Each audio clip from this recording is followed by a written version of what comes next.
বাংলাদেশ স্বাধীন হয়েছে, ক্রিকেটার ইমরুল কায়েস সেও স্বাধীনতাকে আমাদের মতো উদযাপন করছেন। আমাদের যে ছাত্র সমাজের পাশে থাকবেন সবাই, এবং কোনো অন্যায় অনিয়ম ছাত্র সমাজ কিন্তু একটা জিনিস বলেছে, যেখানেই দেখবেন অন্যায় সেখানেই প্রতিবাদ গড়ে তুলুন, যেখানেই দেখবেন চাঁদাবাজি সেখানে প্রতিবাদ গড়ে তুলুন। প্রত্যেকটা সেক্টরে আমরা যেহেতু স্পোর্টস নিয়ে কাজ করি, আমাদের সবার দায়িত্ব হচ্ছে স্পোর্টস অঙ্গনকে একদম কুলুষিত মুক্ত করা, দূষিত মুক্ত করা। আমাদের স্পোর্টসকে আগায় নিয়ে যাইতে হবে এই ছাত্রদের হাত ধরে। হ্যালো, আসসালামু আলাইকুম। আপনাদের সবাইকে স্বাগত জানাচ্ছি টিম স্পোর্টসের অফিসিয়াল ফেসবুক পেজ ও ইউটিউব চ্যানেলে। আমাদের যারা দর্শক আছেন, আপনারা জানেন গত দুদিন আগে আমরা স্বাধীন বাংলাদেশ পেয়েছি, এবং গতকালকে আমরা একটা ভিডিও করেছি। স্বাধীনতা তো পেয়েছি, বাংলাদেশ স্বাধীন হয়েছে, স্বাধীনতা রক্ষা করতে হবে এবং ধাপে ধাপে আমাদের স্বাধীন হতে হবে। তো এই স্বাধীনতার যে ধারাবাহিকতা, এই ধারাবাহিকতার একটা বড় সেক্টর হচ্ছে ক্রীড়াঙ্গন। তো ক্রীড়াঙ্গনের স্বাধীনতা নিয়ে আমরা গতকালকে কথা বলেছি। সো আজকের ভিডিওতে আমরা এই বিষয়টি নিয়ে আলোচনা করব। তো আমরা কালকে ভিডিওটি যখন করার পরে আমরা রাতে তখন আবার একটা স্ট্যাটাস দেখতে পাই যে আমাদের বাংলাদেশ ক্রিকেট বোর্ডের যে বাংলাদেশ টিমের যে সাবেক খেলোয়াড়, বা আমরা যদি সাবেক বলি, সে আসলে জাতীয় দলে এখন আসলে চান্স পান না। এবং আমরা যদি দেখি গতকালকে তারও একটা স্ট্যাটাস আসছে যে ইমরুল কায়েস, আমরা ইমরুল কায়েসের একটা স্ট্যাটাস দিয়েছেন। সে তার স্ট্যাটাস যদি আপনারা দেখেন, ইতিমধ্যে আপনারা সবাই দেখেছেন যে ইমরুল কায়েস আসলে তার কথার ভিতরে অনেক কষ্ট, অনেক ক্ষোভ জমা। আমাদের বাংলাদেশের বৈষম্য বিরোধী আন্দোলনে যে ছাত্ররা, তাদের ভিতরে যে কষ্টটা, ক্ষোভটা ছিল, তাদের যে কোটা পদ্ধতি নিয়ে, ঠিক সিমিলার ঘটনা কিন্তু আমাদের এই Bangladesh cricket board, Bangladesh football ফেডারেশনে আমরা দেখেছি। যদি আমরা একটু ছোট্ট করে আমরা যদি আবার একটু দেখে নেই যে ইমরুল কায়েস তার স্ট্যাটাসে কী দিয়েছেন। ইমরুল কায়েস তার স্ট্যাটাসে দিয়েছেন, আমরা যদি একটু পড়ি, আপনাদের উদ্দেশ্যে আবার একটু বলে দিই যে আসসালামু আলাইকুম সবাইকে। স্বাধীন বাংলাদেশে আশা করি সবাই ভালো আছেন। তার মানে বাংলাদেশ স্বাধীন হয়েছে, ক্রিকেটার ইমরুল কায়েস সেও স্বাধীনতাকে কি বলবো আমাদের মতো উদযাপন করছেন। যদিও সে একটা গভর্নিং বডির সাথে, একটা বোর্ডের সাথে জড়িত, তারপরও সে সেখান থেকে লিখেছেন স্বাধীন বাংলাদেশে আশা করি সবাই ভালো আছেন। বাংলাদেশ ক্রিকেট বোর্ডকেও ক্ষমতার কালো থাবা থেকে মুক্ত করতে হবে। দেখেন, আমরা গতকালকে যেটা বলেছি যে বাংলাদেশের স্পোর্টস ক্রীড়াঙ্গনকে স্বাধীন করতে হবে। আমরা একটু পোলাইটলি, সফটলি এবং ভালো ভাষা ইউজ করা হয়েছে এখানে, আমি নিজে করছি। কিন্তু এখানে দেখেন, ক্ষমতার কালো থাবা থেকে মুক্ত করতে হবে। আসলে বিষয়টা কি? বিষয়টা হচ্ছে আপনি যে জিনিসগুলো ফেস করবেন আপনি কিন্তু ভালো জানবেন। আমি দূর থেকে সেটা বুঝবো না। আজকে ছাত্র সমাজ আসলে যখন ইউনিভার্সিটি থেকে পাশ করে যখন বের হওয়ার পরে যখন পরীক্ষা দেয়, ভাইভা দেয়, রিটেন দেয়, তারপরে যখন তাদের জবটা হয় না, সেই কষ্টটা কিন্তু সে বুঝে। যে কারণেই তারা আজকে আন্দোলন করছে। ঠিক ইমরুল কায়েসের মতো একজন ভালো ক্রিকেটার, ভালো ব্যাটসম্যান, সে কিন্তু এই কবলে পড়ে তার কেরিয়ারে সব সময় কিছু তার প্রতিভাকে কিন্তু তুলে ধরতে পারে নাই, কারণ সে গুড বুকে ছিল না। আমাদের যারা বাংলাদেশ ক্রিকেট বোর্ডের নির্বাচন, সিলেক্টর, প্রেসিডেন্ট থেকে শুরু করে তাদের গুড বুকে সে ছিল না। তার মতো আরও অনেকে আছে। আমরা যদি এর পরের লাইনটা একটু দেখি, সেটা হচ্ছে সম্প্রতি একটা সাক্ষাৎকারে দেখলাম বোর্ড কর্মকর্তারা মুখোশ পাল্টে এখন মিথ্যা আশ্বাস দিয়ে যাচ্ছেন। বোর্ড কর্মকর্তারা মুখোশ পাল্টে মিথ্যা আশ্বাস দিয়ে যাচ্ছেন। কি মিথ্যা আশ্বাস দিচ্ছেন সেটা আপনারা নিশ্চয়ই দেখেছেন।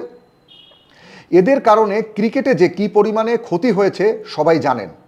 কত প্লেয়ার কেরিয়ারে যে ধ্বংস করেছে, কত প্লেয়ারের কেরিয়ার যে ধ্বংস করেছে তারা শুধু তাদের পছন্দের তালিকায় না থাকার কারণে। যেটা একটু আগে বললাম যে ইমরুল কায়েস গুডবুকে ছিল না, ইমরুল কায়েসের মতো অনেক প্লেয়ার যারা গুডবুকে ছিল না, তাদের কেরিয়ার ধ্বংস হয়ে গেছে। সো ইমরুল কায়েসরা জানে কত কেরিয়ার তারা ধ্বংস করেছে। খেলোয়াড়দের সাথে ন্যূনতম সম্মান দেখানো হয় না। তার মানে যারা তাদের গুডবুকে আছেন, তারা যখন বিসিবির কার্যালয়ে যায়, মাঠে যায়, বিভিন্ন জায়গায় যায়, তাদের যে অফিসিয়াল কর্মকর্তা বলেন, অফিসিয়াল স্টাফ বলেন, সেখানে এই যে ন্যূনতম সম্মান দেখানোর কথা হয়, শুধু উচ্চপদস্থ কর্মকর্তা কিন্তু না। আপনি যখন একটা কোম্পানি বা একটা অফিসের সিইওর গুডবুকে না থাকবেন, বা বোর্ড প্রেসিডেন্টের গুডবুকে না থাকবেন, তখন কিন্তু সিকিউরিটি গার্ড থেকে শুরু করে ঝাড়ুদার বলেন, আপনার অফিসের যারা বয় থাকে, গ্রাউন্ডসম্যান থাকে, সবার কাছ থেকেই কিন্তু আপনি সেই সম্মানটা পাবেন না। বিষয়টা কিন্তু সে এখানে এই জিনিসটাই বোঝানোর চেষ্টা করেছেন।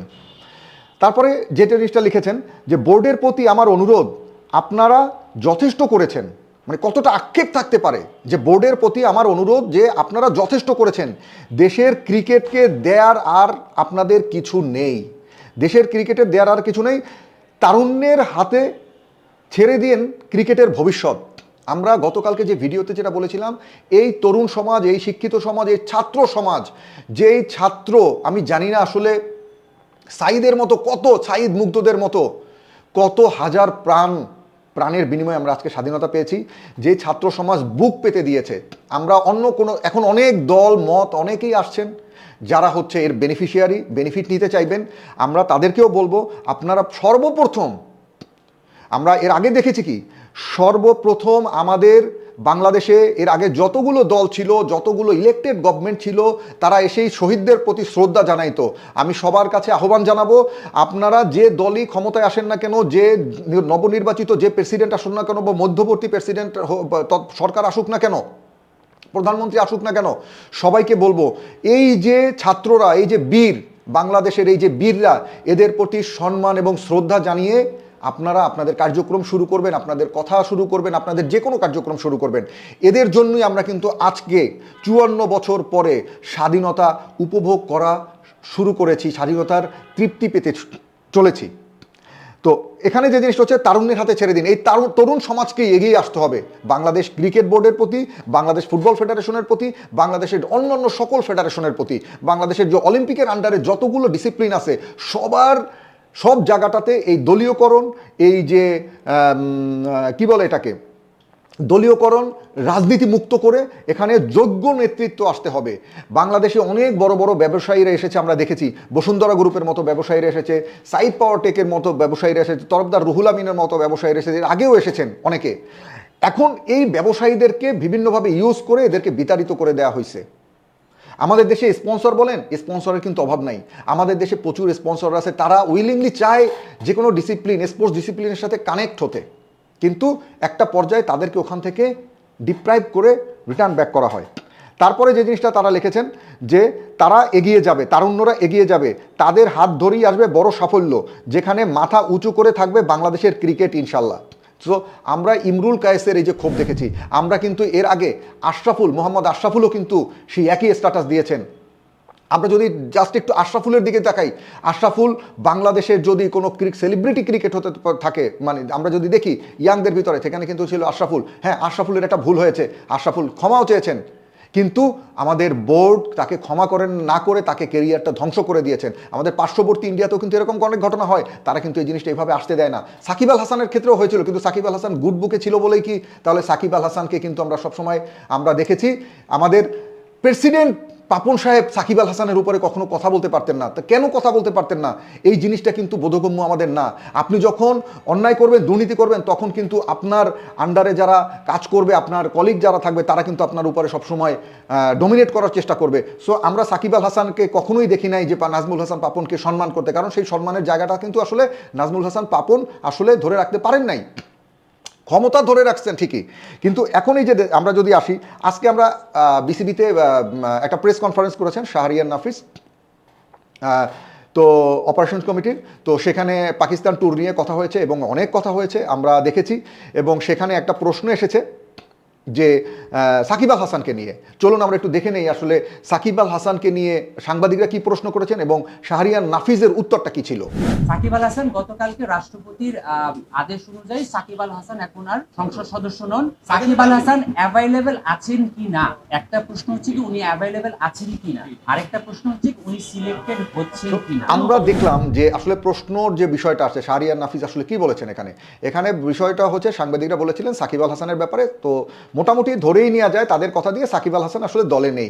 আমাদেরও এখানে নিউজ হয়েছে, সবাই মোটামুটি নিউজ করেছে যে সাকিব আল হাসান দলে নেই। তো এখানে আমাদের যে অন্য সাংবাদিকদের কাছ থেকে যে প্রশ্নটা এসেছে যে সাকিব আল হাসান, আসলে সাকিব আল হাসান কি বাদ পড়েছেন, এখন শাহরিয়ার নাফিজ একটু যদিও ডিপ্লোম্যাটিক অ্যান্সার দিয়েছেন, যে শাহরিয়ার নাফিজ যেটা বলেছেন সেটা হচ্ছে দুইটা জিনিস, একটা হচ্ছে সাকিব আল হাসান অ্যাভেলেবেল আছেন কিনা এবং সে দলে সিলেকশন হবেন কিনা বা হয়েছেন কিনা, এখানে আপনারা যদি একটু লক্ষ্য করেন যে এখানে কিন্তু শাহরিয়ার নাফিস শুরু থেকেই বলেছেন রাষ্ট্রপতির আদেশ মতে সাকিব আল হাসান এখন আর সংসদ সদস্য নয়, তাহলে সে কিন্তু এখন শুধু ক্রিকেটার। এখন বাকিটা ডিপেন্ড করতেছে সিলেক্টরদের উপরে, সিলেক্টররা তাকে সিলেক্ট করবেন কি করবেন না বা অ্যাভেলেবেল আছেন কিনা। এবং সেক্ষেত্রে কিন্তু এক সাংবাদিক আমাদের এখানে বলেছেন যে এমনটা তো কখনো আসলে হয় নাই সাকিব আল হাসানের ব্যাপারে। তাহলে আপনি দেখেন সাকিব আল হাসান বাংলাদেশের কোন জায়গাটায় ছিলেন, কিন্তু সেই জায়গাটা কি ধরে রাখতে পেরেছেন? সেই যেই তরুণ সমাজ, আসলে মূল আমরা বিষয়টা যেটা বুঝতে পারি সেই বিষয়টা হচ্ছে সাকিব আল হাসানের প্রতি প্রচুর ক্ষোভ, প্রচণ্ড ক্ষোভ মানুষের। কারণ হচ্ছে সাকিব আল হাসান বাংলাদেশের একজন বাংলাদেশকে রিপ্রেজেন্ট করার মতো বহির্বিশ্বে সেরকম একটা স্পোর্টস পার্সোনালিটি ছিল। এবং আপনারা যদি দেখেন মাশরাফি বিন মর্তুজা কিন্তু এই ধরনের কোনো কিছু ক্ষোভ না থাকার কারণেও তারপরও মাশরাফির বাড়ি আগুন দিয়ে জ্বালিয়ে দেওয়া হয়েছে। তো সাকিব আল হাসানের প্রতি যে ক্ষোভ, আমরা যদি কানাডায় সাকিব আল হাসানের গ্লোবাল টি-20 খেলা দেখি, সেখানে কিন্তু কয়েকটা ভিডিও আসছে সাকিবকে গালাগালি করা হচ্ছে, সাকিবের কে বলা হচ্ছে সাকিব ভাই পদ আছে কি নাই। বিষয়টা দেখেন সেখানেও কিন্তু এই আন্দোলন চলছে, তোপের মুখে পড়ছেন সাকিব আল হাসান। তো বাংলাদেশেও কিন্তু সবার প্রচণ্ড ক্ষোভ, সাকিব আল হাসান কেন তরুণদের পাশে দাঁড়ান নাই। সাকিব আল হাসানকে তো মিছিলে নামতে বলা হয়নি, সাকিব আল হাসান কিন্তু একটা স্ট্যাটাস দিলেই হতো। তো যাই হোক, এখন মানে ওভারঅল আমাদের যেটা মনে হয়েছে যে বাংলাদেশ ক্রিকেট বোর্ড সাকিব আল হাসানকে দলে আর রাখছেন না, বাংলাদেশের সার্বিক পরিস্থিতি এবং যেটা শাহরিয়ার নাফিসের বক্তব্য থেকে একদম স্পষ্ট। সো আমাদের দর্শক যারা আছেন ঠিক এই একই রকম আমরা যদি আপনাদেরকে একটু বলতে চাই, দেখাতে চাই, সেক্ষেত্রে আপনারা যদি একটু দেখেন যে বাংলাদেশের বিভিন্ন গ্রুপ আছে, স্পোর্টসের গ্রুপ। সেই স্পোর্টসের গ্রুপে স্পোর্টস এরিনা একটা গ্রুপ আছে, সেখানে আমরা দেখতে পাচ্ছি যে বাংলাদেশ ক্রিকেট বোর্ডের সভাপতি হিসেবে দেশের সফল কোচ নাজমুল আবেদিন ফাহিম স্যারকে দেখতে চাই।